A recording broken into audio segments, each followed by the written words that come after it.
Iran-America যুদ্ধে ইরানের আমেরিকার ৩টি সামরিক বিমান ধ্বংস করার দাবি করেছে।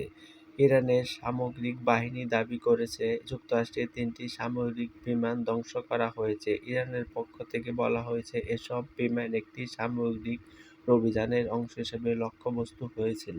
তবে আমেরিকার পক্ষ থেকে এই ধরনের দাবি বিষয়ে ভিন্ন বক্তব্য দেওয়া হয়েছে।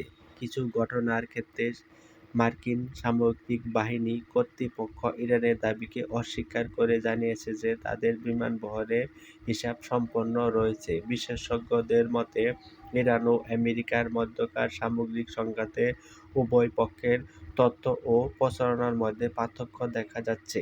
তাই স্বাধীনভাবে যাচাই করা তথ্যের উপর গুরুত্ব দেওয়া হচ্ছে।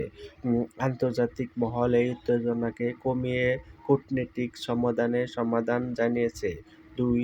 কারণ সামরিক সংঘাত বাড়লে এর প্রভাব শুধু দুই দেশের মধ্যে সীমাবদ্ধ থাকে না, বরং বিভিন্ন দেশের মধ্যে এর প্রভাব পড়ে, যা বিশ্ব